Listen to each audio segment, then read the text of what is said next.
नमस्कार, रीवा 24 के ताजा तरीन अंक के साथ मैं शैलेंद्र। सबसे पहले प्रमुख खबरें। जीजा ने साले के ऊपर किया चाकू से जानलेवा हमला। दर्जनों की संख्या में आरोपियों ने ठेकेदार के ऊपर किया जानलेवा हमला। 65,000 नकद, मोबाइल और बाइक लेकर फरार। खेत जोतने को लेकर हुए विवाद के चलते छोटे भाई ने बड़े भाई के ऊपर लाठियों से किया जानलेवा हमला। और 3 दिन से लापता बुजुर्ग की लाश तालाब में उतर आती संदिग्ध परिस्थितियों में मिली। इन खबरों सहित अन्य खबरें विस्तार से। जीजा द्वारा साले के ऊपर चाकू से जानलेवा हमला करने का मामला प्रकाश में आया है। परिजनों ने दहेज प्रताड़ना का भी आरोप लगाया है। मऊगंज जिले में एक गांव है डढ़हर, जहां पर तैयूब मोहम्मद अपने परिवार के साथ रहते हैं।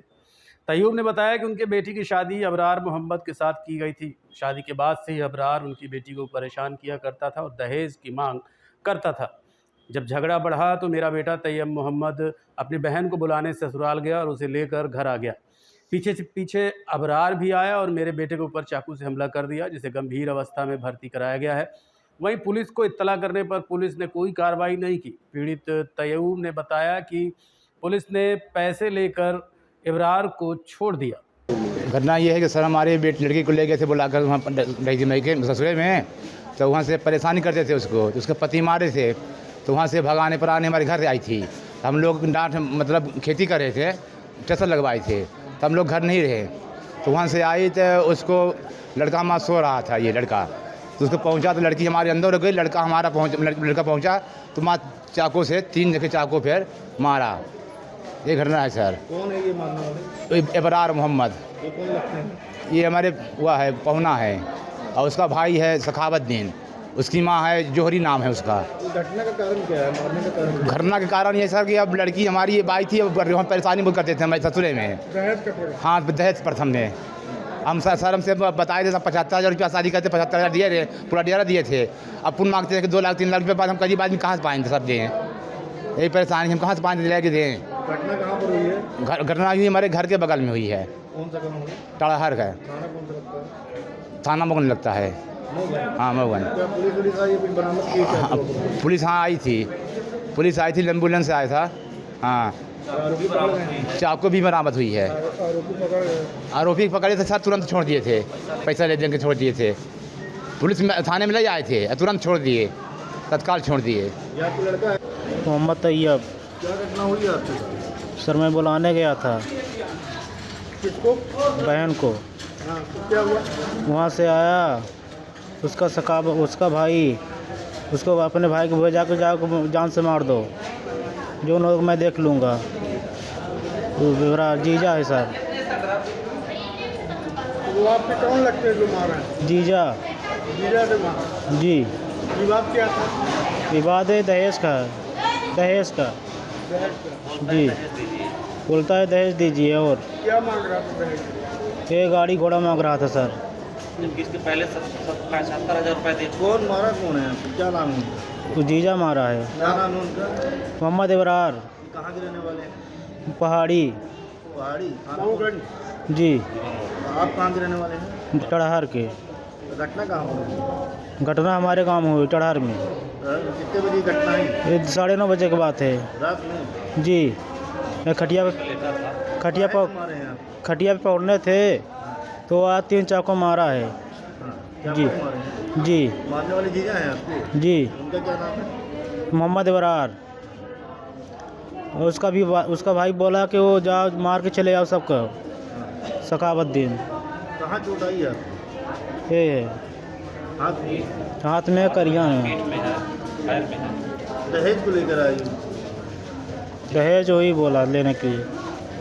शटरिंग का काम करने वाले युवक के ऊपर जानलेवा हमला किया गया। साथ ही मौके से 65,000 नकद और मोबाइल छीन लिए गए, जिसकी इलाज के दौरान आज मौत हो गई। रामपुर बघेलान थाना अंतर्गत सिरौधा गांव में ब्रजेश सिंह शटरिंग का काम करता था। इसके अलावा उसकी पत्नी खेत में अधिया का काम करती थी। बताया जा रहा है कि घटना के दिन ब्रजेश को साइड से 50,000 नकद मिले थे, जिन्हें लेकर वो जा रहा था कि रास्ते में दर्जन भर की संख्या में आरोपियों ने उसके ऊपर डंडे से हमला कर दिया, जिससे चलती गाड़ी से वो गिर गया। बाद में आरोपियों ने उसके पास रखे 65,000 नकद और मोबाइल सहित बाइक छीन ली। घटना की सूचना मिलने पर परिजन मौके पर पहुंचे और पीड़ित को लेकर सिटी हॉस्पिटल सतना पहुंचे, जहां से ब्रजेश को रीवा के संजय गांधी अस्पताल रेफर कर दिया गया, जहां इलाज के दौरान उसकी मौत हो गई। था ठेकेदार था, वो लेकर आ रहा था।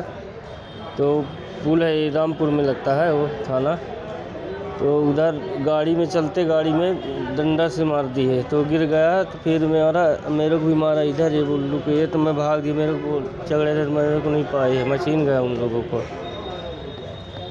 विवाद क्या था? विवाद पता नहीं सर, उनकी क्या लड़ाई थी मुझे अब नहीं मालूम उसका। मृतक का क्या नाम है? हाँ मृतक का क्या नाम है जी, जो खत्म हो गया, क्या नाम उनका? ख़त्म जे हो गया है ना, उसका ब्रजेश सिंह। विजय सिंह। कहाँ रहने वाले, कहाँ के हैं ये हैं सतना के सतना के? जी। ये घटना कहाँ पर हुई है? ये घटना हुए सिरौली के पास सिधौली। जी। कहाँ से जा रहे थे? काम से आ रहे थे सर। मटैना से? जी मटैना से सिधौली। जी। सिधौली में कौन कौन है आरोपी मारने वाले? आरोपी मारने वाले आदित्य है, सिंटू है, धनराज है, राहुल है, भारत है, अंगद है, लंकेश है सर। 10-12 लोग थे क्या? बहुत आदमी थे सर, न छोटकावा है। ये विवाद का है था, मोहल्ले के थे ये सब? अभी बाद अब इसके कारण ये खेत जोत ली है, तो इसके कारण विवाद बढ़ा है। खेत जोतने का? जी। खेत कौन जोत लिया? वो लोग की ये? खेत जोते नहीं है, खेत वो तो उनके लिए है। अच्छा, उनके कारण उसका जल खो दी। जी जी जी। क्या करता था मृतक? जी क्या करता था जो खत्म हुआ? मृतक क्या करता था? कारीगर था, क्या था वो? जो खत्म होगी क्या करते वो काम करता, ठेका लिया था ना, कहेगा सेटिंग का।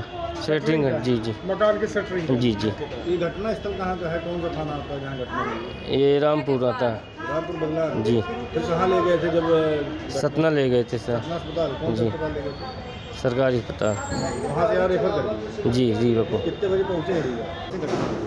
सर घटने के बारे में तो मारपीट के समय नहीं रही, मेरे को फ़ोन लगाया गया है कि यहाँ पे इतनी टाइम घटना हो गया। तो वहाँ से मैं दौड़ते आई, कहा कि नहा के रीती थी। पर मेरे को ये पता था कि 50,000 रुपये साइड से पाए थे, एक मोबाइल लिए थे, घर से भी 15,000 रुपये ले आए थे, मेरे को खाद लेने का बोले थे। और लड़ाई की वजह ये है कि जो मेरे घर आते जाते रहे, उनका खेत लेके आज 4 साल से बोती जोती थी, इसके लिए जलन थी। और ना वो आदमी किसी की बहन छेड़ता था, ना किसी की बेटी छेड़ता, ना किसी को गाली गलौज करता था। कहाँ ले गए थे फिर मारपीट के बाद? अस्पताल ले गए? जी सर, कहाँ ले गए थे? City hospital. सतना? जी तो वहाँ से रेफर कर दिए? जी।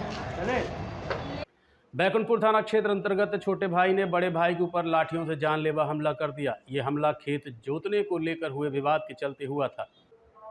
रीवा जिले के बैकुंठपुर थाना क्षेत्र से एक चौंकाने वाली घटना सामने आई है। ज़मीनी विवाद को लेकर छोटे भाई ने बड़े भाई पर लाठी से हमला कर दिया, जिससे वो गंभीर रूप से घायल हो गया। घटना कल शाम 5 बजे की बताई जा रही है। घायल का नाम हनुमान साहू बताया गया है, जिसे गंभीर अवस्था में रीवा के संजय गांधी अस्पताल में भर्ती कराया गया है। हमले का आरोपी गणपत साहू और राकेश साहू पर भाई ने आरोप लगाया है। बताया जा रहा है खेत जोतने को लेकर दोनों भाइयों के बीच लंबे समय से विवाद चल रहा था, जो कल अचानक हिंसक हो गया। घायल के बेटे सचिन साहू ने बताया कि उसके छोटे चाचा ने पिता पर जानलेवा हमला किया। सूचना मिलते ही बैकुंठपुर थाना प्रभारी जेपी पटेल मौके पर पहुंचे और मामला दर्ज कर लिया है। ये कल ग्राम बड़हुआ में हनुमान साहू है और खेत की जुताई करने गए थे, तो इनका पुराना विवाद चल रहा था अपने भाई से। इनके भाई का नाम है गणपत साहू। तो जुताई के बात को लेकर के दोनों पक्षों में विवाद हुआ था, जिससे जो है उसका छोटा भाई गणपत साहू ने हनुमान साहू के साथ मारपीट किया था, जो इलाज के लिए संजय गांधी में भर्ती है। उसी की जांच में आए थे हम। घटना वो अपना खेत जोतने गए थे, तो खेत जोतने के बाद जब ट्रैक्टर बाहर निकला तो वो भी बाहर निकले, तो उनके भाई छोटे भाई वहाँ पे खड़े थे। गणपत साहू वो डंडा लिए थे, ये कुछ नहीं लिए थे। ये अभी मतलब 2 तारीख को यहाँ एडमिट से, यहाँ से अभी छुट्टी भी हुई थी इनकी। अब घर का मतलब खेती काम वही बस करते हैं। वो जोता के जैसे ही बाहर निकले, गणपत साहू डंडे से मारने लगे। पहले आंख में इधर मारे तो मेड़ से नीचे गिर गए, तो फिर डंडे में पीठ से पूरा मारने लगे। तो कम से कम 20-25 डंडा पीठ में मारे हैं। वो बेहोश वहीं पे पड़े हुए थे। जब मैं यहाँ से गया रीवा से, फ़ोन लगा के वही गांव वाले बताएं हमको, तुम्हारे पापा वहाँ पे पड़े हुए, मार के फेंक दिए हैं। जब हम वहाँ पे गए तो वो बेहोश पड़े हुए थे। फिर उनको होश में लाए, जगाए उगाए, फिर जाके वो एम्बुलेंस को फ़ोन लगाएं और 100 नंबर को फ़ोन लगाएं। 100 नंबर जब वहाँ पे आई, फिर उसके बाद एम्बुलेंस आई, तो एम्बुलेंस से यहाँ रीवा लेकर आए। गणपत साहू मारकर वहाँ से भाग गए थे, गणपत साहू और उनके लड़के राकेश साहू। ये कौन है इनके? कौन? भाई हैं? हाँ भाई हैं, और वो भाई का लड़का बड़े वाले। अच्छा, ये बड़े हैं? हाँ ये बड़े ये हैं। वाले बड़े भाई सगे भाई हैं? हाँ, तो विवाद का कारण क्या है? क्या है? विवाद का कारण वही खेत में पहले केस चल रहा था, जो अब हम लोगों के नाम रजिस्ट्री पट्टा सब हो गया था। वही अब जोतने गए तो पहले स्टे लगा था, स्टे ख़त्म हो गया, उसके पास अपना जोतने गए तो उनका हिस्सा अलग है, तो वो तो अपना अभी तो जोते होते नहीं हैं। हम लोग अपना जोतने गए तो वही मारपीट किए हैं। घटना कहाँ पर हुई है? घटना ये तेंदुल में है, घर से थोड़ी ही दूर में है। कौन सा था? थाना बैकुंठपुर है। अभी पुलिस आई थी बैकुंठपुर पुलिस? हाँ पुलिस आई थी, तो वही रिपोर्ट बना के लेकर गई है। देखते रहिए Rewa 24 news city cable network. मिलते हैं छोटे से ब्रेक के बाद। दीपावली के शुभ अवसर पर रीवा ज्वेलर्स पेश करते हैं ज्वेलरी धमाका, निश्चित उपहार। जी हां, रीवा ज्वेलर्स की सबसे पुरानी दुकान पर विशेष ऑफर्स उपलब्ध हैं। प्रीमियम ज्वेलरी पर मात्र 7% चार्ज। अरे भाई, चांदी की मूर्ति और बर्तन भी उपलब्ध हैं।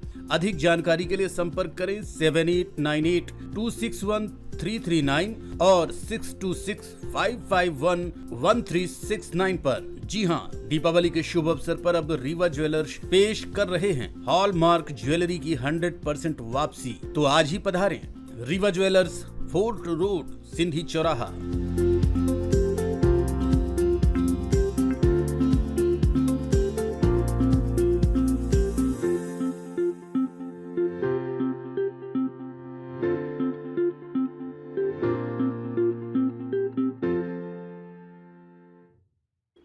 चोरहट्टा थाना अंतर्गत दुआरी में 3 दिन से लापता बुजुर्ग की लाश आज तालाब में संदिग्ध परिस्थितियों में उतराती मिली है। चोरहट्टा थाना क्षेत्र अंतर्गत दुआरी में उस समय हड़कंप मच गया जब एक बुजुर्ग की लाश उतराती हुई मिली। पूरा मामला चोरहट्टा थाना क्षेत्र के दुआरी अमरैया का बताया जा रहा है। जानकारी के मुताबिक मृतक का नाम चंद्रभूषण गौतम है, जो पिछले 3 दिनों से लापता थे। परिजनों ने उनकी गुमशुदगी की रिपोर्ट चोरहट्टा थाने में दर्ज कराई थी, लेकिन आज उनकी लाश तालाब से बरामद हुई। मृतक की पत्नी ने मीडिया से बातचीत के दौरान हत्या की आशंका जताई है। घटना की जानकारी मिलते ही चोरहट्टा पुलिस मौके पर पहुंची और शव को अपने कब्जे में लेकर जांच शुरू कर दिया है।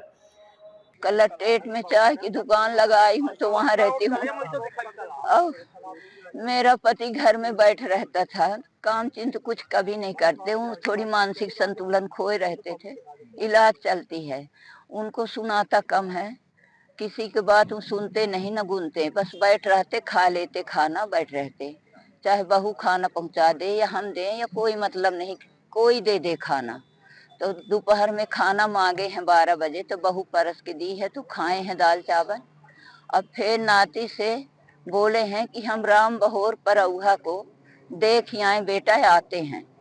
तो 2 बजे भीतर से निकल लिहिन और निकले के बाद परौघा के घर का समुहाने हैं, तो चाहे घर न पाइन हो, गली न पाइन हो, कहाँ भटक गए, वो वहाँ नहीं पहुँचे परौघा जी के यहाँ।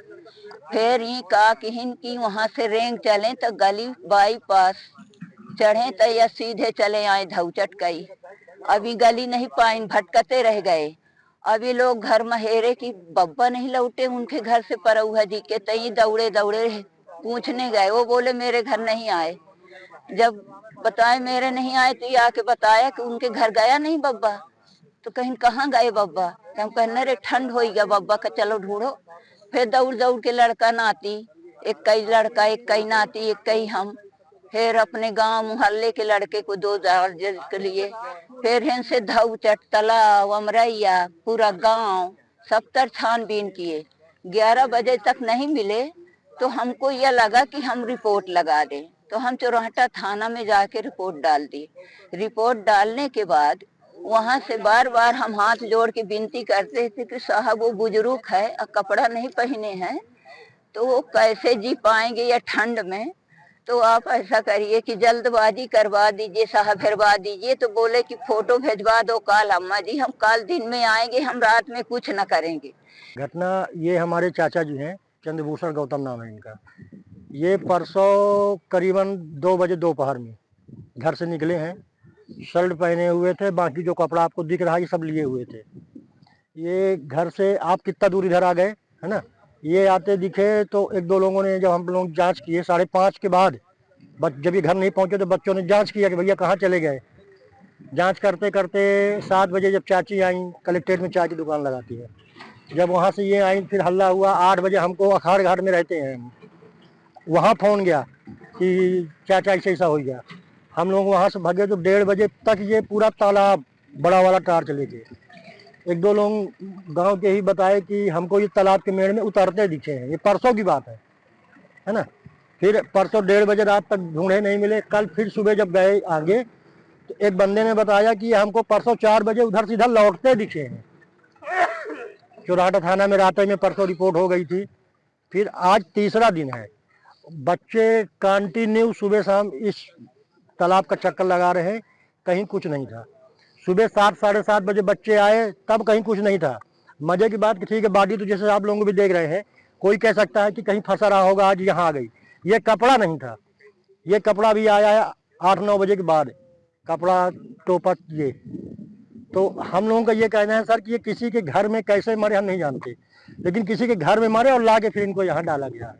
ये आज की बात है। क्या विवाद था? कोई विवाद नहीं, माने किसी का नहीं। उनका तो खैर मोहल्ले वाले हैं, वो तो निम्न वर्ग भी हो, सबसे प्रणाम। इसके अलावा ये यहीं रहते हैं अमरैया में, अमरैया दुआरी इनका यहाँ मकान है। पहले चिरौला कॉलोनी में था, फिर वहाँ इनका पुश्तैनी मकान अखाड़ घाट में है। ये हमारे चाचा जी हैं। देखते रहिए Rewa 24 news city cable network. मिलते हैं छोटे से ब्रेक के बाद। विंध्य क्षेत्र का शिक्षा पथ प्रदर्शक Pentium Point Group of Institutions Rewa, जो पिछले 25 वर्षों से ज्ञान, गुणवत्ता और विश्वास का प्रतीक बना हुआ है। इस प्रतिष्ठान के अंतर्गत संचालित है Pentium point college of pharmacy, मान्यता प्राप्त फार्मेसी काउंसिल ऑफ इंडिया से, जहां संचालित हो रहे हैं बी फार्मा 4 वर्षीय और डी फार्मा 2 वर्षीय जैसे professional course. Pentium point college of law, मान्यता प्राप्त bar council of India new Delhi से, जहाँ उपलब्ध है देश के भविष्य निर्माता विद्यार्थियों के लिए BCom LLB, BBA LLB, BA LLB 5 वर्षीय, LLB 3 वर्षीय और LLM 2 वर्षीय जैसे रोजगार परक पाठ्यक्रम। Pentium point college of management approved by AICTE, जहां संचालित है हाईली डिमांडेड MBA 2 वर्षीय कोर्स। साथ ही Pentium Point Technical College Rewa का एकमात्र संस्थान जहां AICTE से मान्यता प्राप्त BBA और BCA जैसी तकनीकी पाठ्यक्रम संचालित है। रेगुलर कोर्सेज में BCom, BSc, BA तथा स्नातकोत्तर स्तर पर MA history, economics, sociology, MSc chemistry, biotechnology, computer science और PGDCA डिप्लोमा भी उपलब्ध है। यहाँ शिक्षण कार्य नेट, सेट व PhD धारक प्राध्यापकों द्वारा कराया जाता है। साथ ही उच्च गुणवत्ता की प्रयोगशालाएं, pharmacy lab, biotechnology lab, computer lab, moot court और विशाल पुस्तकालय संस्थान की विशेषताएं हैं। बौद्धिक और सांस्कृतिक गतिविधियों के लिए एक अत्याधुनिक ऑडिटोरियम, खेल गतिविधियों हेतु इंडोर और आउटडोर स्टेडियम, जहां शिक्षा के साथ संपूर्ण व्यक्तित्व का विकास सुनिश्चित है। So please visit Pentium Point where vision meets excellence. Admission open, so visit today Pentium Point Group of Institutions Rewa. जी हाँ, विंध्य क्षेत्र का शिक्षा पथ प्रदर्शक Pentium Point Group of Institutions Rewa, जो पिछले 25 वर्षों से ज्ञान, गुणवत्ता और विश्वास का प्रतीक बना हुआ है। Yes, one and only Pentium Point Group of Institutions Rewa. जमीन कब्जे मामले में अब हिंदू क्षत्रिय वाहिनी सेना भी सामने आई है और पूर्व CSP पर कार्रवाई करने की मांग की है। चौराहा थाना अंतर्गत बीते दिनों पूर्व CSP पन्नालाल अवस्थी द्वारा व्यापारी अक्षय गुप्ता की बाउंड्री बिना किसी पूर्व सूचना के तोड़ दी गई थी, जिसके बाद से व्यापारी संगठन लगातार आंदोलनरत हैं। वहीं पीड़ित व्यापारी के पक्ष में हिंदू क्षत्रिय वाहिनी सेना भी अब सामने आ गई है और उचित कार्रवाई की मांग की है। आज एक पत्रकार वार्ता के दौरान संगठन द्वारा ये जानकारी दी गई। जो व्यापारी भाई हमारे अक्षय गुप्ता जी के साथ अन्याय हुआ, उनको ये न जानकारी में उनकी बाउंड्री गिराई गई। चौराहा के पास उनका एक प्लाट था, उसमें मकान भी बना था, बाउंड्री भी बनी थी। उसमें अवस्थी पन्नालाल अवस्थी जी द्वारा बाउंड्री उनकी बिना सूचना के गिरा दी गई। तो ऐसा अन्याय व्यापारी के साथ नहीं होना चाहिए, और अगर हुआ है तो उसकी प्रशासनिक जांच करा के उस पर कार्रवाई करे प्रशासन।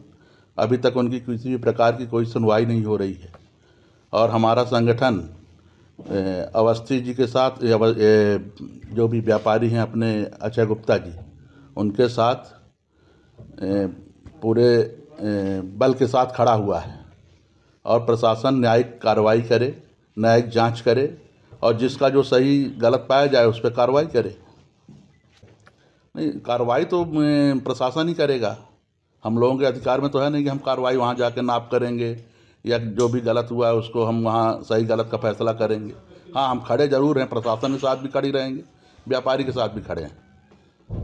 जहाँ सही है वहाँ सही है। हमारा संगठन और हम लोग सब लोग खड़े हुए हैं और हम भी एक व्यापारी हैं, हम भी एक व्यापारी संघ के अध्यक्ष भी हैं और हमारा पूरा सहयोग व्यापारियों के साथ है। किसी के साथ गलत नहीं होना चाहिए। हमारा कहने का मतलब ये है, गलत हो रहा तो हम लोग खड़े हैं। जी, ये प्रकरण इस महीने 5 तारीख को जो हुआ है गुप्ता जी के साथ, तो उनके यहाँ कार्यक्रम था, पारिवारिक कार्यक्रम था और उस दिन जो है तो अवस्थी जी के द्वारा रात में जो है तो बाउंड्री को गिराया गया बगैर सूचना के। और नियमतः जहाँ तक अभी तक हमको जानकारी है तो राजस्व विभाग जो है तो पहले ही किसी विवाद को निपटाता है, सीमांकन करता है, तहसीलदार जाते हैं, पटवारी जाते हैं, उसके बाद जिसका जहाँ कब्जा है, अवैध कब्जा, तो कब्जा बेदखली होती है। लेकिन यहाँ पूर्व से ही बाउंड्री को स्वयं के द्वारा गिरा दिया गया और वो आरोप ये लगा है कि व्यापारी जो है तो ये भूमाफिया है। तो मैं ये बताना चाहता हूँ कि हम भी आपके ये व्यापारियों से जुड़े हुए हैं, खासतौर से मनीष भैया जी, ये हर साल जो है तो शिव बारात निकालते हैं, एक प्रतिष्ठित परिवार से ये सब बिलोंग करते हैं और व्यापारी हमेशा टैक्स पेयर रहा है, जिनके टैक्स से जो है तो हर चीज़ का संचालन होता है, गवर्नमेंट योजनाएं सब चलती हैं। तो एक व्यापारी भूमाफिया ये कहना उचित नहीं होगा और उचित कार्रवाई की जाए और बगैर किसी की सूचना की किसी की संपत्ति कोई क्षतिग्रस्त करता है तो उस पर एक त्वरित एक्शन हो, FIR किया जाए। हम इसी की मांग करते हैं और उचित सीमांकन होगा तो सब क्लियर हो जाएगा। लेकिन जो है तो कोई किसी के घर को ऐसे गिरा करके फिर कहे कि सीमांकन करा लीजिए तो ये भी गलत है।